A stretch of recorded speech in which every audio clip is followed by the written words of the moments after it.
Ujumbe wa leo unasema inua mikono yako juu. Huo ndio ujumbe ambao tutaenda nao siku ya leo. Inua mikono yako juu. Moja ya viungo au niseme kiungo kimoja hapo katika mwili wa mwanadamu ambacho kinafanya kazi kubwa sana ni mikono. Mikono ulionayo ndio unatumia kujisafisha mwili wako wote. Mikono yako ndio inafika mahali pote katika mwili. Ukisikia kuwashwa mahali fulani, hautumii jicho kwenda kujikuna pale, si ndio? Unatumia mikono. Ukisikia kuna kitu hakipo sawa katika mwili wako, cha kwanza kukimbilia ile eneo ni mikono yako. Mtu akija akakupiga au kianguka mahali ukisikia maumivu, cha kwanza kukimbilia ile sehemu ni mikono yako miwili. Utaona unakimbia haraka haraka unaenda kugusa pale ambapo panauma. Hiyo ni kuonyesha jinsi gani mikono ilivyokuwa na nguvu au ilivyokuwa na nafasi kubwa katika mwili wa binadamu. Ukitaka kusafisha mwili wako wote, mikono tu ndio unaweza kufanya hivyo. Miguu haiwezi kufanya usafi wa mwili wako. Au kuna mtu alishawahi kufikisha mguu wake kwenye sikio, labda ukiwa mtoto. Watoto kama wadogo ndio wanaweza kufanya hivyo, lakini watu wazima huwezi kabisa kufikisha mguu wako katika sikio lako. Ijapokuwa una macho mawili, lakini macho mawili hayawezi kukutana. Mikono inakutana. Bwana Yesu asifiwe sana. Ijapokuwa una pua ambayo inaingiza hewa katika mwili wako, lakini hiyo pua haiwezi kugusa kisogo chako. Ijapokuwa una miguu ambayo ina nguvu ya kubeba mwili mzima, lakini unapopitia shida kwenye kichwa, miguu yako haina kazi. Lakini kukitokea shida kwenye miguu, mikono inafanya kazi. Kukitokea shida kwenye macho, mikono inafanya kazi. Kukitokea shida kwenye masikio, mikono inafanya kazi, na mahali pengine pote katika mwili wa binadamu. Kwa siku leo tunajifunza ujumbe huu unaosema kwamba inua mikono yako juu. Sasa, kwa nini tunaenda kujifunza? Nataka leo hii tujue nguvu au neema ambayo Mungu kaiweka katika mikono yetu miwili. Sehemu pekee ambayo Mungu ameitia nguvu zake au tunaweza tukasema ameanoint ni mikono ya mwanadamu. Kwa maana Bwana Yesu alisema kwamba mtaweka mikono yenu juu ya wagonjwa na nyinyi watapata afya. Sio mtaweka miguu yenu, sio mtaweka masikio yenu, bali mtaweka mikono yenu juu ya wagonjwa na nyinyi watapata afya. Kwa mkono una nguvu sana. Kristo alipoenda juu mbinguni, Biblia inatuambia kwamba alienda kuketi katika mkono wa kuume wa Mungu Baba Mwenyezi. Kwa mikono ina nguvu. Ukisikia mahali anakuambia, tunasoma kwenye Biblia mkono wa Bwana ukaa juu ya mtu fulani, hasemi mguu, anasema mkono, kwa sababu mkono una nguvu. Bwana Yesu asifiwe sana. Na kwenye kitabu cha Mwanzo sura ya 1 na ule mstari wa 27, Biblia inasema kwamba Mungu alimuumba mtu kwa mfano wake na kwa sura yake. Viungo vyetu vya nje vyote ni mfano wa sura ya Mungu, na utu wetu wa ndani ni mfano wa Mungu. Tumeumbwa kwa mfano wa Mungu. Hisia ulizo nazo, mawazo ulio nayo, mienendo yako na kila kitu kilichoko ndani yako ni mfano wa Mungu, lakini nje ni sura ya Mungu.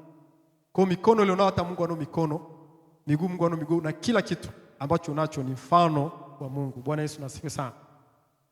Lakini pia sasa katika mikono kumewekwa baraka. Lakini pia mikono hii imewekwa laana vile vile. Sasa nataka tuangalie mikono inaweza kutusaidia vipi katika maisha yetu sisi wa Kristo. Ni mara chache sana tunajifunza masomo kama haya ambayo yanahusu viungo vya mwili. Yanaweza sio ni masomo ya msingi sana, lakini ni vizuri pia kujua. Unajua lugha za rohoni, sisi wa Kristo tunahitaji kuzijua sana lugha za rohoni. Usipozijua lugha za rohoni, wakati mwingine ni ngumu sana kupambana na vitu vya rohoni au kushinda vitu vya rohoni. Bwana asifiwe sana. Kuna kipindi Roho Mtakatifu alinifundisha jambo moja.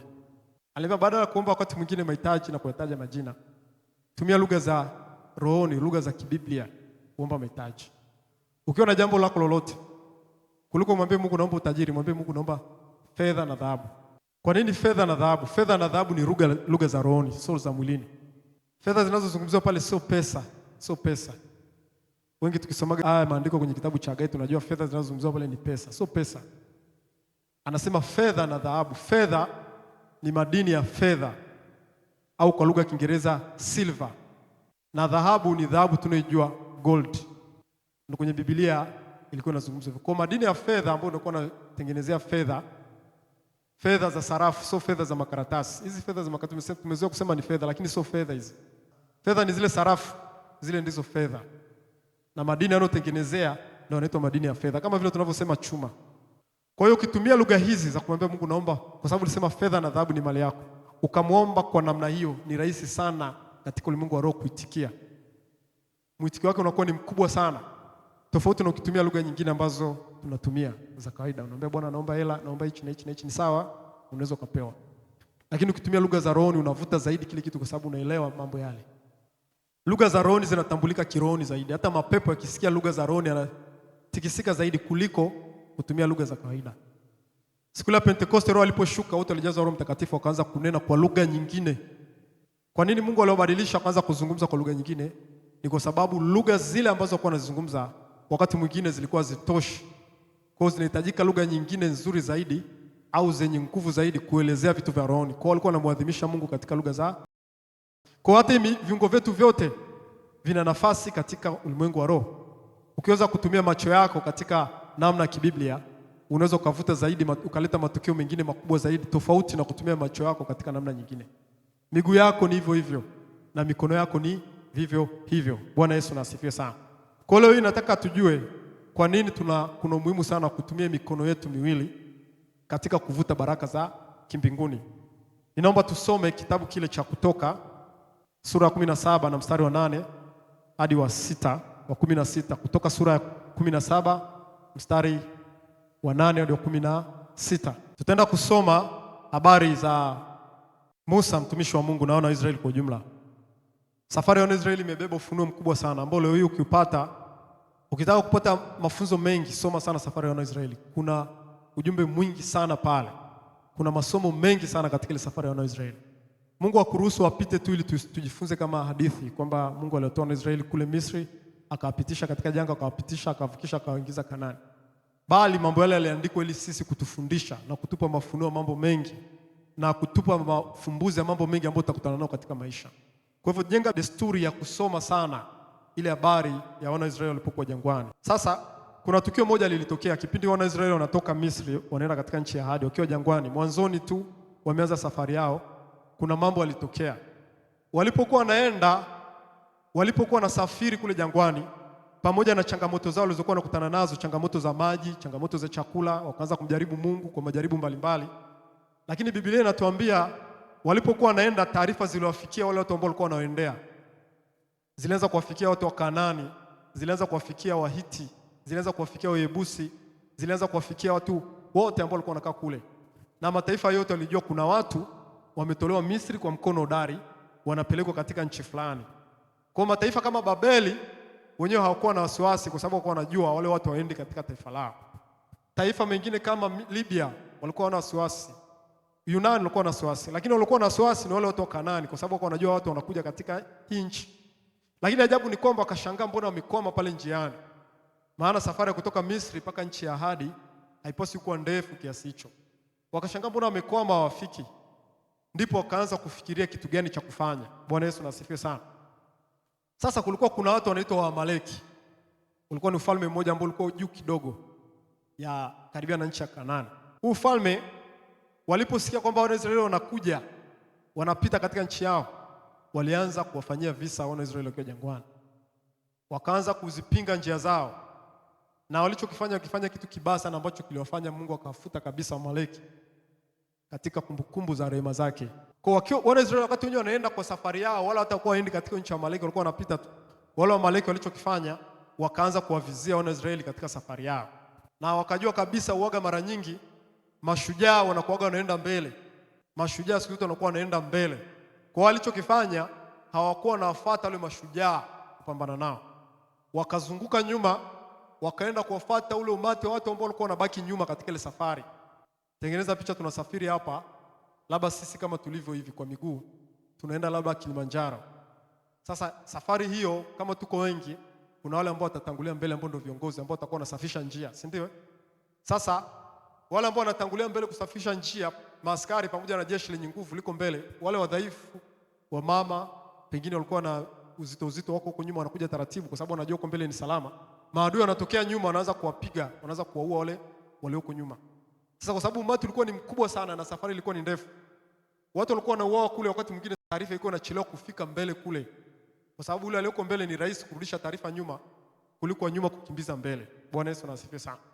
Kwa hiyo wakaanza kuliwa kidogo kidogo huko nyuma, wakaanza kuliwa kidogo kidogo huko. Baadaye taarifa zilizofika huko Israeli, wanapewa taarifa kuna Musa wako mbele kule, wanaambiwa kwamba huko nyuma tayari Waamaleki wameshaanza kuua watu. Ikabidi warudi tena nyuma kwenda kupambana na wale Waamaleki. Bwana asifiwe sana. Kwa walipokuwa narudi, ile jambo lilikuwa ni baya sana mbele za Mungu. Lilikuwa ni jambo ambalo lilikuwa lilimuudhi Mungu sana, kwa sababu ni watu ambao wanaenda kuwashambulia taifa ambalo halina habari nao, alienda hata katika urithi wao, lakini wameenda kuwashambulia wana wa Israeli. Hilo jambo likamchukiza Mungu, na Mungu akamwambia Musa, akampa maelekezo jinsi ya kwenda kupambana nao, ambapo sasa tunataka tuangalie jinsi ambavyo Musa alivyoenda kupambana na hao Amaleki na ni kitu gani kilitokea. Sasa fungua kitabu cha Kutoka sura ya 17 na ule mstari wa 8 hadi 16. Biblia inasema, wakati huo Amaleki wakatokea wakapigana na Israeli huko Refidimu. Anasema wakati huo Amaleki wakatokea wakapigana na Israeli huko Refidimu. Musa akamwambia Yoshua, tuchague watu ukatoke upigane na Amaleki. Kesho nitasimama juu ya kilele kile na ile fimbo ya Mungu nitakuwa nayo mkononi mwangu. Anasema na ile fimbo ya Mungu nitakuwa nayo mkononi mwangu. Mstari wa 10. Basi Yoshua akafanya kama Musa alivyomwambia, akapigana na Amaleki, na Musa na Haruni na Huri wakapanda juu ya kile kilima. Ikawa Musa alipoinua mkono wake, angalia kitu gani kilichoinuliwa hapo. Hiyo ni Kutoka 17 mstari wa 11. Anasema ikawa Musa alipoinua mkono wake, Israeli walishinda. Musa alipoinua mkono wake, Israeli walishinda. Na aliposhusha mkono wake, Amaleki walishinda. Lakini mikono ya Musa ilikuwa mizito. Basi wakatoa jiwe wakaliweka chini yake, akalikalia. Haruni na Huri wakaitegemeza mikono yake, mmoja upande huu na mmoja upande huu. Mikono yake ikathibitika hata jua lilipokuchwa. Yoshua akawaangamiza Amaleki na watu wake kwa ukali wa upanga. Bwana akamwambia Musa, andika habari hii katika kitabu iwe ukumbusho, kisha ihubiri masikioni mwa Yoshua, ya kuwa nitaufuta ukumbusho wa Amaleki kabisa, usiwe tena chini ya mbingu. Musa akajenga madhabahu, akaita jina lake Yehova Nisi. Akasema, Bwana ameapa, Bwana atakuwa na vita na Amaleki kizazi baada ya kizazi. Bwana Yesu asifiwe sana. Nilikuwa najiuliza kwa nini hapa Mungu akamwambia tu Musa na Yoshua wachukue maaskari watume kwa hao Amaleki kuwapiga wafi. Lakini Mungu akampa maelekezo Musa, akamwambia panda kwenye kilele cha mlima, wewe pamoja na ndugu yako Haruni pamoja na mtu mwingine anaitwa Huri, alafu nitaambia nini cha kufanya. Kwa hiyo Musa akaondoka na Haruni na Huri wakapanda kule mlimani. Walipokuwa kule mlimani, Mungu akamwambia Musa anyooshe mikono yake juu.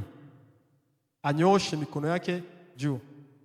Na Musa aliponyoosha mikono yake juu, kulikuwa kuna vita vinaendelea kule chini, ambapo Yoshua alikuwa na maaskari wengine walikuwa wanapigana na wale wa Amaleki. Jinsi alivyonyoosha mikono yake juu, ndivyo askari wa Israeli walivyopata nguvu za kuwapiga Amaleki. Na Musa aliposhusha chini, ndipo nguvu za askari wa Israeli zilipoisha na nguvu za maadui zao zilipoongezeka na kuwapiga Israeli. Bwana Yesu asifiwe sana. Unajua, ukiambiwa kwamba uchawi upo, amini upo. Ukisikia kwamba uchawi upo, amini upo. Ukiona watu wanaenda kusimamisha madhabahu mahali fulani, alafu wanasimamisha vitu kama ishara, usifikiri vile vitu havina matokeo yoyote. Vina matokeo. Na vitu vyote ambavyo vinaonekana sasa hivi mashetani wanafanya, waliige kwa Mungu. Kafara au sadaka za kuteketezwa vilianzia huko. Vilianzia katika Agano la Kale. Mungu alimwambia Musa achinje. Kwa baada ya kuingia katika Agano Jipya, tunatoka katika utukufu tunaenda utukufu mwingine. Kitu gani kinachobaki? Shetani anatumia ile elimu katika mambo yake. Ukiona anakuambia mchawi, ganga anakuambia tunaenda kumfunga mafundo. Walikuwa wanafunga mavitu fulani kama mafundo. Jinsi anavyofungwa kule na kule mtu anafungwa. Wakichukua kale kamdoli kama mwanasesere, alafu akakapiga pini, wakakafungia na shingo na kila kitu, alafu akatamkia. Hivyo vitu vina matokeo mahali fulani. Shetani anaijua hiyo elimu. Kwa sasa Mungu alimwambia Musa, panda mlimani. Ukishapanda mlimani kule, nyoosha mikono yako miwili, lakini usiende peke yako, nenda na watu wawili, wala tusiende na mtu mmoja. Nenda na watu wawili. Kwa Musa na uhakika wakati anaenda kule alikuwa ajui ni kitu gani kinaenda kutokea. Yale yote pengine Mungu anamwambia nyoshe mikono. Lakini sehemu ambapo alikuwa kwenye ule mlima ulikuwa ni mlima ambapo kiasi kwamba vita kwa anaviona kwa chini kule vikiendelea. Kwa sababu vita vya zamani ni tofauti na vya siku hizi. Vya zamani walikuwa wanapigana na mikuki na mapanga. Unaona kabisa mpaka ule kwa askari wetu wa huku na huku na maadui zetu unaona kabisa mpaka kule na vita vinaonekana. Kwa alipanda juu akawa anaangalia vita namna hii. Mungu akamwambia nyosha mikono yake juu, akanyosha. Alipokuwa ananyosha akajua pengine ni kunyosha dakika 2 na kushusha. Alipokuwa ananyosha, alipochoka akasema sasa ngoja nipumzike. Akaanza kuona kule maaskari wale maadui wanaanza kuwala maaskari wao. Akaona ile jambo la namna gani? Ikabidi anyoshe mikono juu tena. Alivyonyosha juu akaona maaskari wao wanapata nguvu, wanaanza kuwala maadui zao. Akajua hapa kumbe kuna siri katika mikono. Akanyosha hivi, mikono ikachoka. Ungapi washe kunyoshaga mikono mpaka ikachoka juu? Fanya hilo zoezi. Ukinyosha muda mrefu mikono juu namna hii. Wale wanafunzi wa shule msingi wanajua. Walimu wakitaka kuwapa adhabu watoto wanaambia piga magoti ita mvua. Naanza kuita mvua hapo. Ukiona mtoto analia, sio kwamba analia kwa sababu anaita mvua ishuki. Analia kwa sababu mikono imechoka. Akishusha anapigwa. Ukinyosha mikono muda mrefu, damu inakuwa kupanda juu inakuwa ni shida. Tofauti na mwili, ukisimama hivi damu kuzunguka huku ni rahisi kupanda kwa sababu mwili wako viungo vingine viko karibu na moyo. Kwa damu kupanda huku kwenye kichwa kurudi ni rahisi. Mikono unaponyanyua hivi, damu itapanda lakini baadaye utaona inachoka. Unaanza kuona kama inakufa ganzi. Kwa Musa akakaa pale, asubuhi akanyosha mikono, zikapita dakika 5, dakika 10. Vita mbona viishi kule? Kwa vita vilikuwa ni vikali. Vita mbona viishi? Akanyosha mikono, ilipochoka akarudisha chini namna hii. Wakatafuta maarifa mengine ambao hawakuambiwa na Mungu. Wakasema sasa huyu Musa akishusha mikono chini kwa sababu ya kuchoka na kulegea, mwisho wa siku kule Israeli itapigwa na safari yetu ya Misri ya kwenda Kanaani itakuwa ni bure. Na wala kisha tuwata sisi tutakuwa tuna maana tena. Tunafanya nini? Wakamwambia sasa Musa usisimame tena, kaa chini. Si shida ni mikono. Kaa chini. Wakatafuta jiwe kubwa wakaliweka pale. Wakamwambia Musa kaa. Musa akaketi. Bado mikono ni mizito. Maana ishakufa ganzi, usikii tena chochote, asikii tena chochote. Wakachukua mikono yake sasa wakamsaidia wakaisimamisha namna hii. Kae tu juu, ni mradi kae juu tu. Kwa sababu ikashashindwa kunyanyua. Na wenyewe wakachoka kuishikilia mikono hivi. Ikabidi wachukue miimo, wakaisimamisha, wakachukua miimo kama nguzo hivi. Wakaifunga ile mikono. Mkono huu na mkono huu ikakaa vile. Kidogo kuna unafuu kwa wale wanaomsaidia na Musa pia mwenyewe. Biblia inatuambia kuanzia asubuhi mpaka jua linakuchwa, jioni inafika, mikono imesimama namna hii tu, namna hii. Imekaa hivi. Na hakika alikuwa akiguswa kwa hakuna chochote. Ushakufa ganzi. Ushakulalia mkono kaona jinsi unavyokuwa. Unakuwa mzito. Maana yake umezuia mishipa ya damu izunguke. Kwa hiyo hisia zile, nevu zile zinakuwa kama zina paralyze kwa muda. Baadaye damu inaporudi unaanza kuona ule mkono unaanza kuwa mwepesi. Ndicho kilichotokea kwa Musa. Mikono ikakaa pale muda mrefu mpaka jua lilipokuja. Vita vilipoisha ndo akashusha mikono, vita vimeisha pale. Kwa Mungu kuruhusu sasa lile tukio, sio kwamba alikuwa anashindwa kuwaokoa wana wa Israeli kwa njia nyingine bila mikono ya Musa, lakini alikuwa anataka kuonyesha kuna kitu kipo katika mikono. Kuna kitu kipo katika viungo vya mwanadamu. Kuna kitu kipo katika macho, kuna kitu kipo katika miguu. Kuna kitu kipo katika kila kitu ambacho kipo katika mwili wako. Ndio maana Biblia pia inatufundisha pia kwamba miili yetu ni hekalu la Roho Mtakatifu. Mikono yako inahitajika kwa ajili ya kazi ya Mungu. Miguu yako inahitajika kwa ajili ya kazi ya Mungu. Kila kitu ambacho unacho wewe hujapewa kwa sababu ya kuishi tu hapa duniani, viungo vyako vikusaidia katika kazi za kijamii, hapana. Ni zaidi ya hapo. Kila kitu. Ndio maana pia miili yetu tunapaswa tuitunze kulingana na Biblia, kwa mujibu wa Biblia. Lazima tuitunze miili yetu kwa mujibu wa Biblia. Bwana Yesu asifiwe sana. Kuitunza miili yetu katika eneo kuanzia afya mpaka muonekano. Kila kitu lazima tukiweke katika hali ya kibiblia. Kwa hiyo Musa alikuwa anajua siri iliyoko katika mikono. Mikono iliponyanyuka kule Amaleki walikuwa wanapigwa. Ilipoenda chini Amaleki walikuwa wanashinda. Na hata leo hii mikono tulionayo, mkono ulionao wewe, mkono huo unaweza kukuletea mambo makubwa sana ukijua kanuni ya kutumia kibiblia. Sasa ni wakati gani wa kutumia mikono yetu ili kuvuta baraka za Mungu? Ni wakati gani wa kutumia mikono yetu ili kuvuta au kupata matokeo mengi ya kiroho? Sehemu ya kwanza kutumia mikono ni wakati wa kuungama au kuomba rehema na toba. Rehema na toba ambazo zinahusisha kunyanyua mikono yako juu zina nguvu sana kuliko zile ambazo utapiga tu magoti na kuombea Bwana naomba nisamehe. Unaponyosha mikono yako juu katika ulimwengu wa roho, mbingu inaanza kurekodi au inaanza kusikiliza katika hali nyingine tofauti na kushusha mikono. Katika Biblia watu wengi ambao walikuwa na kosa yao kuanzia wana Israeli walikuwa wananyosha mikono yao juu. Baada ya kuomba toba wananyosha mikono yao juu. Kwa hiyo ukitaka kuomba rehema ni vizuri zaidi. Sio kwamba ukiomba kwa njia nyingine utapata msamaha. Ukitaka kuungama makosa ya kwako wewe binafsi au ya mtu mwingine, huenda anaweza kawa ni rafiki, mchungaji, mtoto, mzazi, nyosha mikono yako juu. Mikono yako ina maana sana unaponyosha. Inavuta ile nguvu ya Mungu na ule ukaribu wa Mungu kusikia zaidi. Sehemu ya pili ya kutumia mikono yako vizuri, hii mikono, ni katika kumwabudu na kumuhimidi Mungu.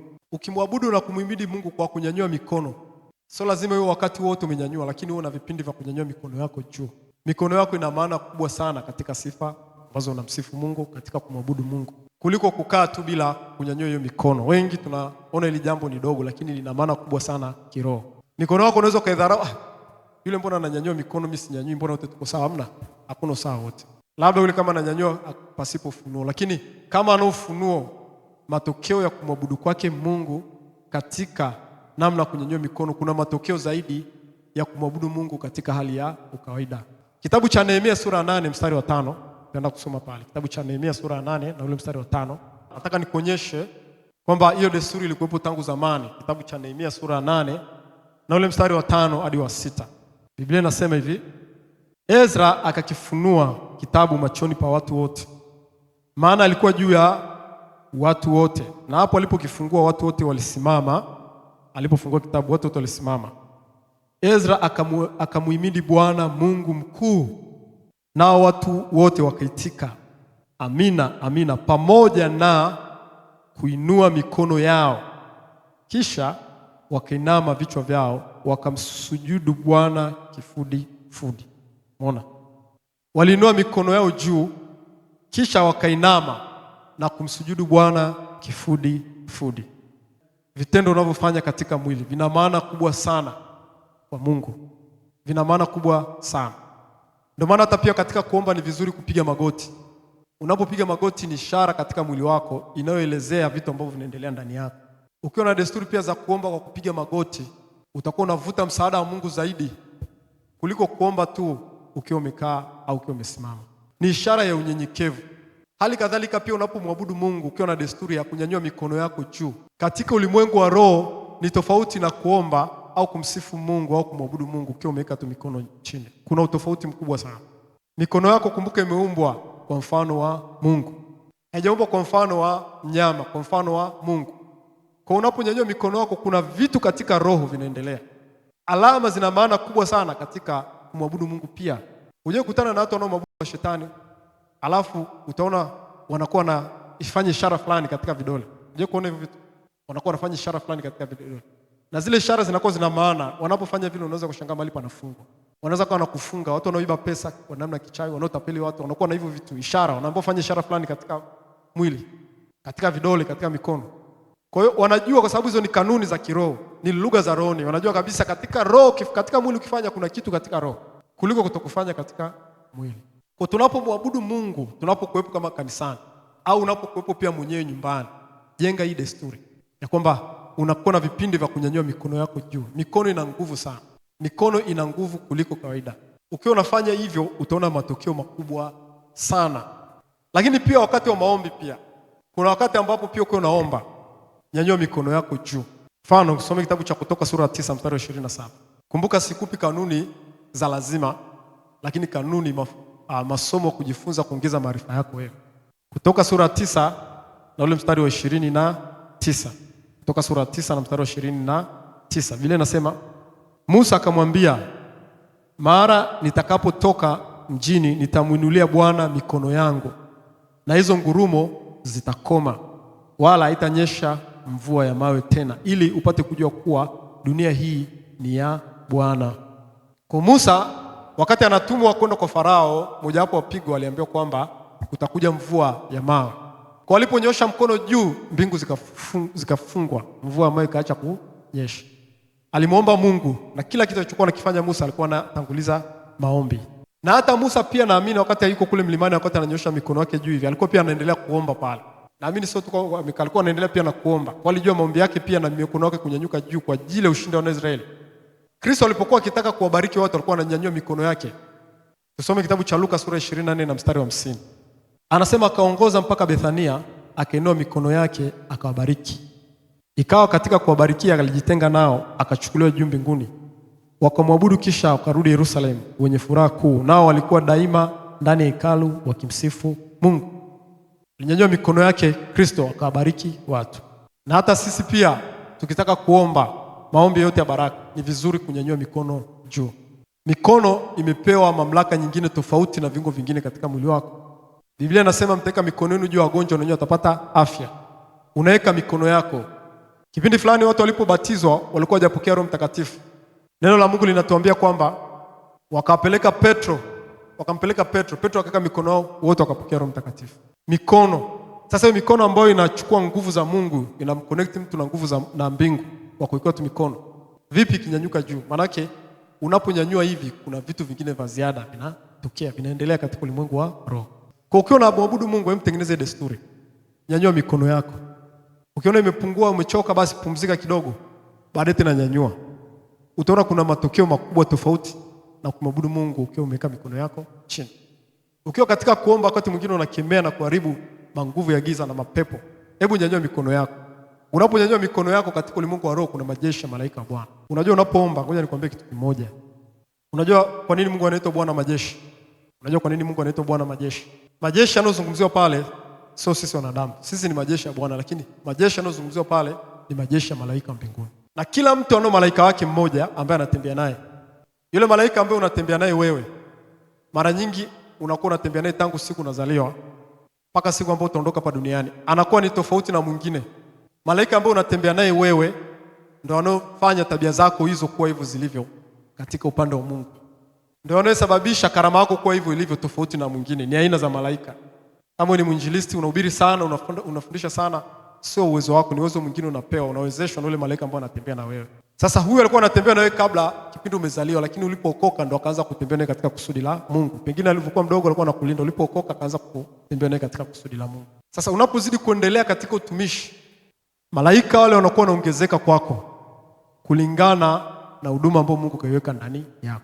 Sasa inafika kipindi unatembea na jeshi kubwa la malaika, ni kwa sababu kazi zako ni nyingi. Sio kwamba umekuwa mtakatifu sana, lakini kazi zako zinakuwa ni nyingi. Kwa hiyo unaongezea kiwango cha jeshi la mbinguni kutembea na wewe kwa ajili ya ile kazi ya Mungu. Mfano watu wao utamuona alikuwa ni Elisha. Elisha alikuwa anatembea na kundi kubwa la malaika. Na alikuwa na wasiwasi kutokana na huduma ambayo alikuwa nayo ndani yake. Alikuwa anapambana na watu na mataifa. Kwa sababu kipindi ambacho anakutana na ile jeshi la Shamu, majeshi askari maelfu wako pale, unahitajika malaika wengi zaidi ya wale maadui ambao wako mbele yake. Akiwa na mtumwa wake, yule mtumwa wake akawa na wasiwasi, itakuwaje ili jeshi linakuja mbele yetu?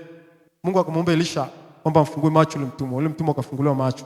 Alipofunguliwa macho, wakati ile jeshi limezunguka Elisha na mtumwa wake, nyuma lile jeshi kulikuwa kuna mlima. Kwenye mlima kule kote kukonekana majeshi ya malaika wa moto wakiwa na farasi kule. Ndipo yule mtumwa akajua kabisa kwamba leo upande wetu ni wengi kuliko wale upande wa maadui zetu. Sasa lile ndio linaloitwa jeshi la Bwana. Mungu wa majeshi ambayo yanatuzunguka.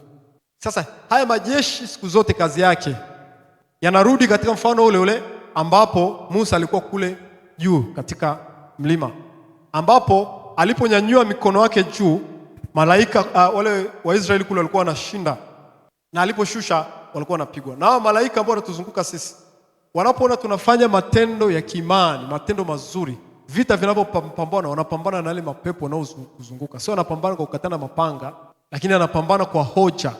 Kwa hiyo unapokuwa unaomba, labda umenyanyua mikono yako juu, labda unaombea labda watu wa mtaa huu wafunguliwe, watoke katika vifungo vya dhambi, wale malaika ambao wametumwa wanaingia kuzunguka kote huko, wanafanya doria.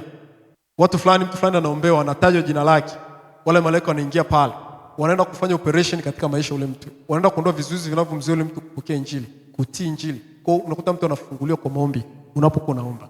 Bwana Yesu asifiwe sana. Mtu anafunguliwa kwa maombi mwingine. Kama kuna mwingine mgonjwa, anaanza kufunguliwa kule na ponya. Hata kama ponyi, basi anaanza kutengenezewa njia za kwenda kukutana na uponyaji wake.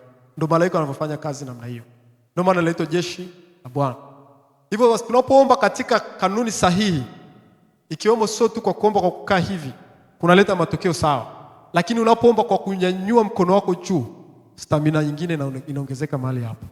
Unajua kwa nini wanyama, ile mikia ya wanyama, unajua faida yake ni nini? Mkia wa mnyama yote au mbwa, unajua faida yake ni nini?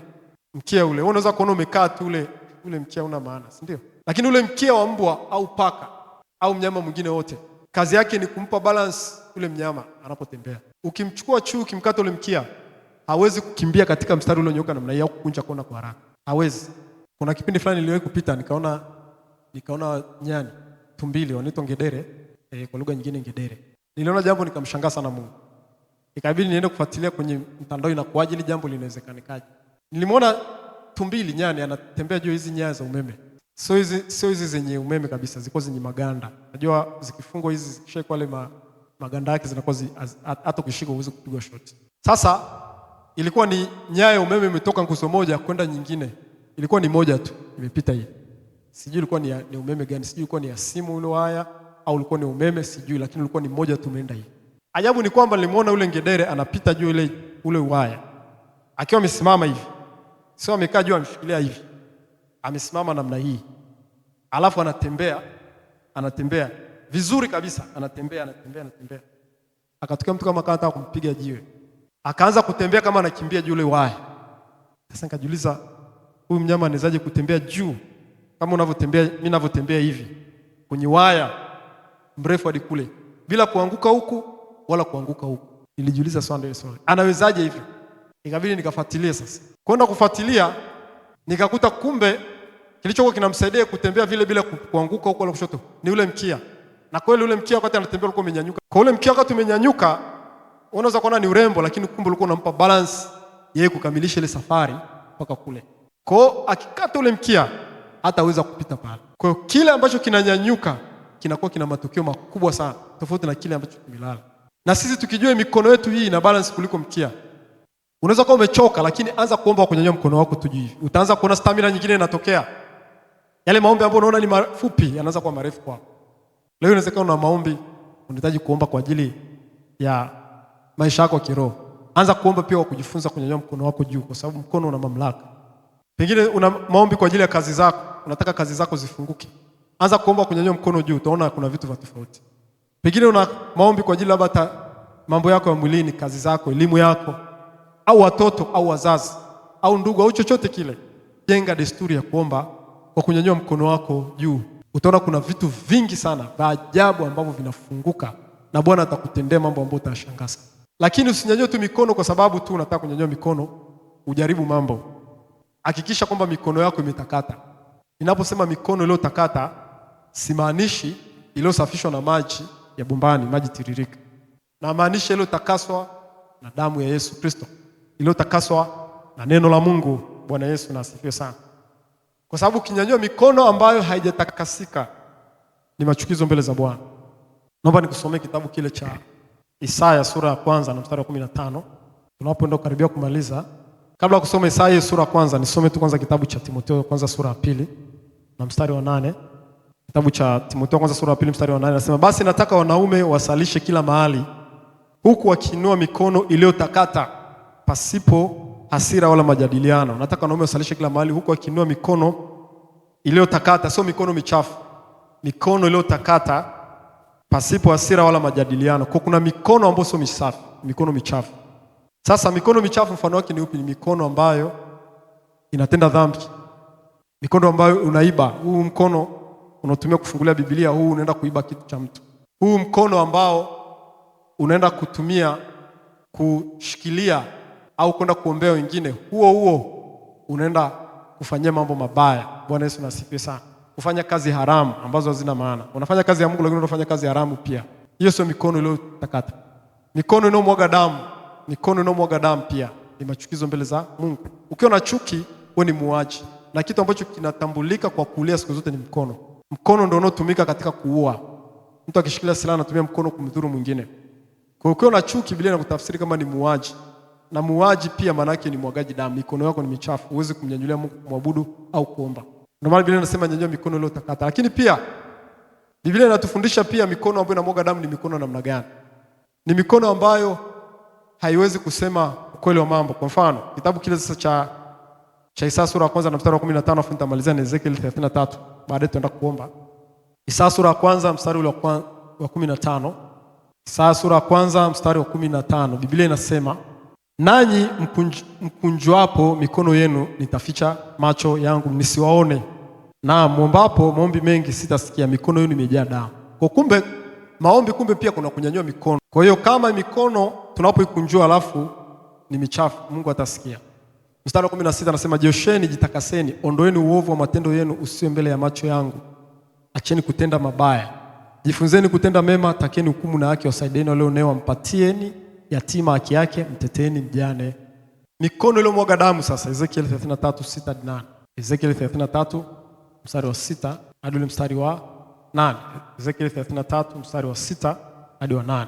Bali mlinzi akiona upanga unakuja, kama apigi tarumbeta, wala watu hawakuonywa, na upanga ukaja ukamwondoa mtu awaye yote miongoni mwao, ameondolewa huyo katika uovu wake, lakini damu yake nitaitaka mkononi mwa mlinzi huyo. Damu yake nitaitaka mkononi mwa mlinzi huyo. Basi wewe mwanadamu, nimekuweka kuwa mlinzi wa nyumba ya Israeli. Basi ulisikie neno hili kinywani mwangu, ukawape maonyo yangu. Usipotoa maonyo, manake wewe ni mwangaji damu. Nimwambiapo mtu mbaya, ewe mtu mbaya, hakika utakufa, nawe usemi neno la kumwonya mtu huyo, aiache njia yake, mtu mbaya huyo atakufa katika uovu wake, lakini damu yake nitaitaka mikononi mwako. Lakini ukimwonya mtu mbaya kwa sababu ya njia yake, kusudi aiache, wala yeye asiache, atakufa huyo katika uovu wake, lakini wewe umejiokoa roho yako. Bwana Yesu nasifiwe sana.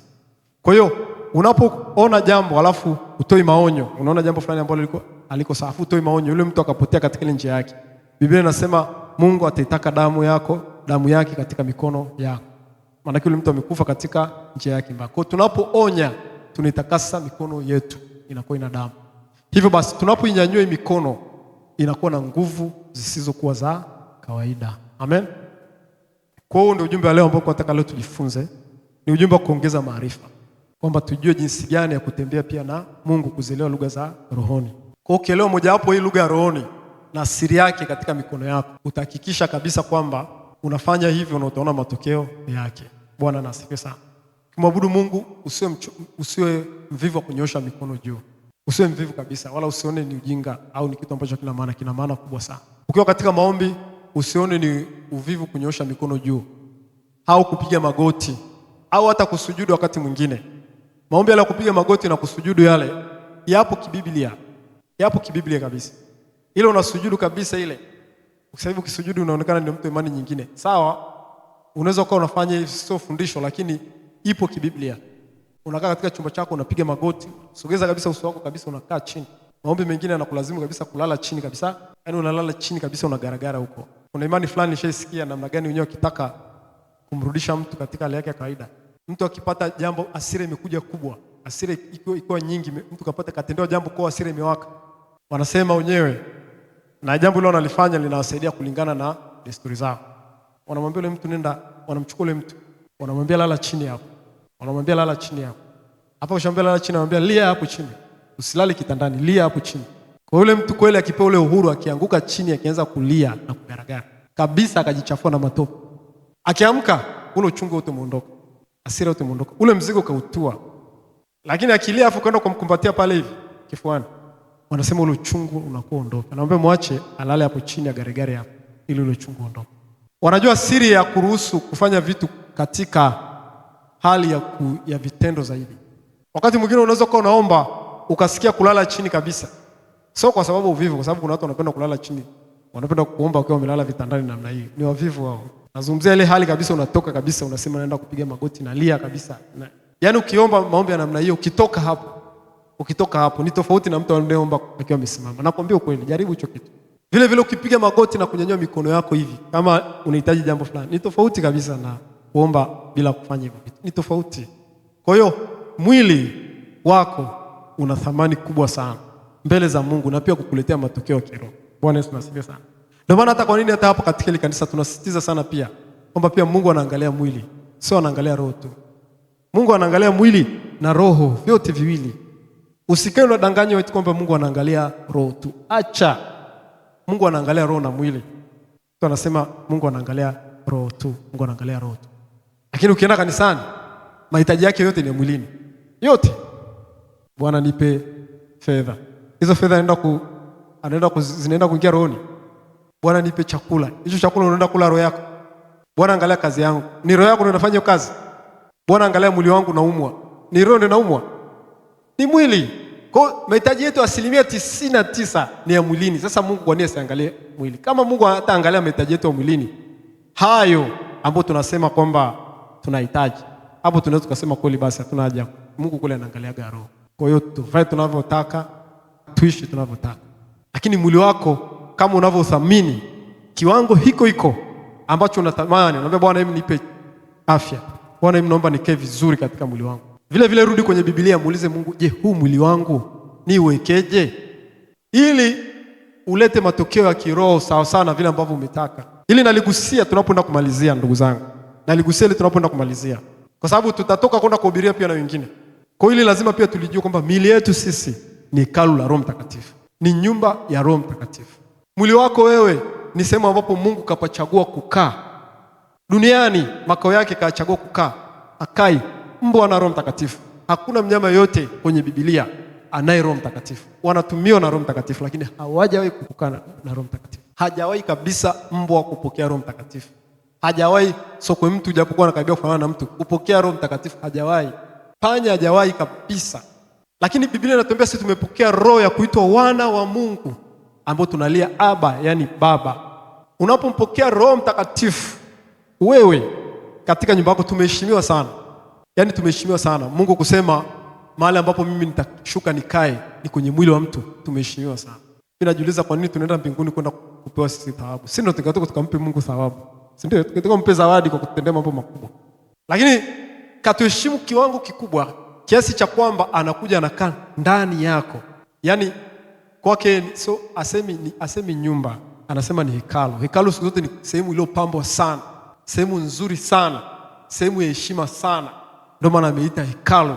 Maana yake ndani yako wewe akishuka yuko comfortable. Sasa kama yuko comfortable ndani yako, maana yake sasa huyu Roho Mtakatifu akikosa kukaa ndani yako anahuzunika. Ndio maana anasema huyo Roho anawatamani kiasi cha kuona wivu.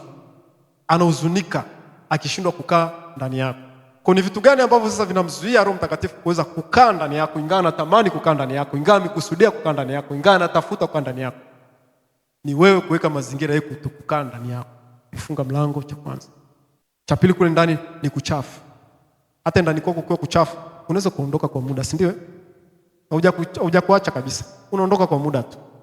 Unasubiri kufanya usafi huko ndani urudi, si ndio? Kwa sababu ile harufu inakutesa. Sasa na mwili wa mtu unapochafuka au unapochafuliwa na vitu vya nje, maana Roho Mtakatifu kwa huzuni kabisa, sio kwa kukasirikia, kwa huzuni anaondoka, lakini moyo wake, tamaa yake bado kurudi ndani yako. Kwa unapotakasa sasa ule mwili wako, anakuja anakaa ndani yako. Na maana kuna wakati mwingine unaweza kukaa katika hali ambayo angalau hujajichafua sana, kwa Roho Mtakatifu anakaa ndani yako lakini ana huzuni tu. Unaona? Biblia inasema msimhuzunishe yule Roho wa Mungu ambaye katika imetiwa muhuri. Kwa kuna vitu vichache hujavimaliza. Hebu maliza ili kwamba azidi kukaa comfortable ndani yako. Bwana Yesu nasifiwe sana. Mwili wako kuanzia kichwa mpaka chini. Angalia vitu unavyovaa.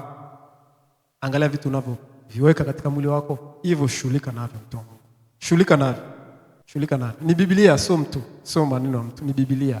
Na hivyo pia sasa tumia viungo vyako vyote kufanya kazi ya Mungu kama tulivyojifunza. Mikono tutajifunza wakati mwingine, Bwana akitupa neema. Macho, jinsi gani macho yako pia unaweza ukatumia macho yako katika namna sahihi na kurahisisha mbio zako za kiroho. Tutajifunza wakati mwingine. Haya macho kuna namna ambapo unaweza ukatumia na kurahisisha uso wako pia vile. Bwana anasifiwe sana. Na miguu pia kurahisisha mbio zako za kiroho. Amen. Basi tutaishia hapo, tutaenda kumwabudu Bwana. Baada hapo tutaenda kumwomba Roho Mtakatifu. Wakati kumwomba Bwana, utanyanyua mikono yako juu. Wakati kumwabudu Bwana, utaanza kunyanyua mikono yako juu sasa. Utamsihi Bwana, utamsihi Roho Mtakatifu akusaidia, kuwezeshe tunapoenda kumalizia na maombi haya machache. Mwambie Bwana, naomba unisaidie mikono yangu itakasike leo. Naomba utakaso wa mikono yako, naomba utakaso wa mikono yako.